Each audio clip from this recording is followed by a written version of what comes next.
The last 25 years, the North Shore Rescue Team has responded to over 400 search and rescue calls. Richard, what prompted the rescue team to get involved with a video? Well, the team's always been involved with public safety messages, particularly at the start of each season. We thought it was time to start to put together a video production to distribute to the schools and the general public. And the video asks the questions, gets you prepared for going out on a daily hike, and makes it for a safer experience. Assess each person's physical condition before you begin your hike.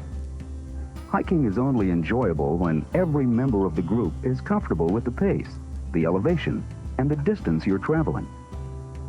One of the big aspects of the team's approach to its role is be prepared, do the rescue safely and successfully, and do all the public relations work you can possibly do to cut down on the demand for the job. If you have done the right thing and told somebody where you're going and when you're expected back, the North Shore Rescue Team will be out looking for you. They'll find you. Hopefully we'll be able to prevent people getting lost in the mountains because they're going to watch the video. As you gain more knowledge, you'll become more confident and safe, and your hikes will be more enjoyable. This team, I think, is regarded as one of the best there is. And it's due to the, I guess, the commitment of the team to help the people in their community, and driven by the high need for this service on the North Shore. Remember, it's not just the North Shore people that this team serves, it's everybody that uses the North Shore, no matter where they come from. The instances that have put this video together are our experiences with our searches over the past 25 years. So you're taking real things that have happened and rescues you've really had to go out on and put them into a video. That's correct, yeah. We were still working on public education, and we were fortunate to have a team member that just joined us who is the CEO of Mountain Equipment Co-op. He said, well, what about if we put a video together? I said, yes. Vancouver Foundation, they said, we will also fund a video. We made those videos and we gave them to service clubs. We delivered them to the Kinsmen and Kiwanis, all of the Boy Scouts in the schools, trying to change their behavior while educating them. And we felt that if we do this often enough, that will help drive the numbers down and keep the people safe so we don't have more call-outs. We were the most experienced for the longest time, primarily because we encountered a lot more operations than almost any other team. And because we had a very diverse team of people who could pull from various, backgrounds to help understand some of the issues we were facing and how to deal with those. We've had medical doctors, we've had paramedics, we've had engineers, we've had house builders, we've had nurses, we've had biologists. It doesn't matter, but they all shared the same thing that I found early on, and that is a commitment to help the community. Time your hike so that you can take short rests and enjoy the scenery. We're situated in a geographically unique situation as search and rescue people, where we have 3 local mountains, and surrounding that 3 local mountains are 2.5 million people. Those people want to go into the mountains. They want to get out and hike around. They want to do things, and they get in trouble. They come over to like a beautiful park here, like in Lynn Headwaters, woefully unprepared to be where they are, and then North Shore Rescue needs to be activated to effect a rescue. It's extreme backcountry rugged, and people access it through a urban trail network, but it can become quite dangerous, and even just a local area, people that are not experienced or unprepared, we couldn't allow it to be accessible without a group like North Shore Rescue. Mostly the municipalities don't really have the resources to properly mark and maintain these trails. So we took responsibility for marking the trails on the North Shore, and we try and do it in a consistent manner. There's all kinds of reasons legally that we shouldn't be doing that.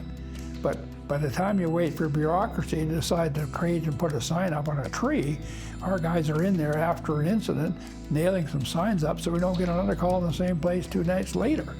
It's quite simple.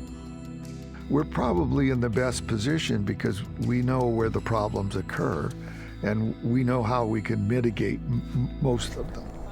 I think the attitude of the skiing public to boundary markers is it's like trying to tell them that it's forbidden territory out there when it looks so skiable and inviting.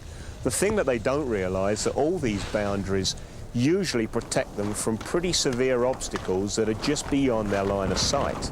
And if they don't obey the marker signs and go out, they can find themselves very soon into very hostile country, which isn't very skiable and which is very difficult to get back out of. The fact that we put signage means that when someone is lost, at least they know the trail they were on. It certainly enhances our ability to rescue them. They know where they are and we can get to them much quicker. I really believe in prevention, and prevention comes through the kind of work we do with the trails, but also with education. We're going to be there for you when you require us. However, we are now shifting our focus a bit to education. There are more and more people going out in the mountains, and there's only so many volunteers on the rescue team. The push for marketing outdoor education may not get results this year, but volunteer rescuers are hoping it will mean the number of searches won't get any worse. Like we'll have 60 every year, but we won't have 120 every year. That's what we're talking about. We felt we need to have some public education programs. So we had a public information group, PIG, we called it, and that was delivered locally to the Boy Scouts. A number of our members went around to various service clubs, passing on information about how to enjoy the outdoors safely. It's your responsibility. We want to make sure that each individual takes their responsibility to act safely when they're in an outdoor pursuit, whether it be canoeing, kayaking, ice climbing, or what have you. They want to be able to be aware of those hazards, manage the risk. We will still have a response capability, but we now wish you to take your responsibility, and that is be hazard aware, manage your risk, and be self-reliant. We have this program with the 10 essentials, that, which includes a light and a method of communication and other things.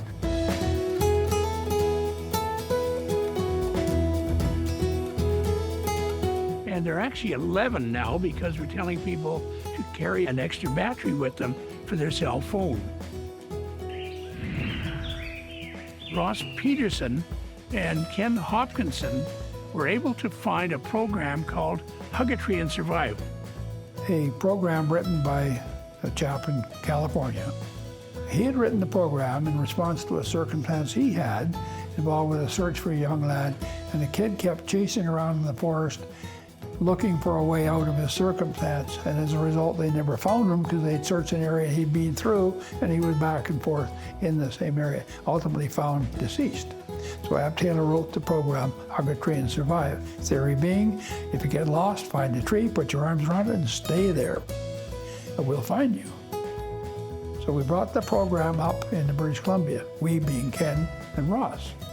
Hug a Tree is a program designed specifically for the ages of 5 to 12. My parents warned me about this. They said it could happen to anyone. Well, it's happening to me. Mom! Dad!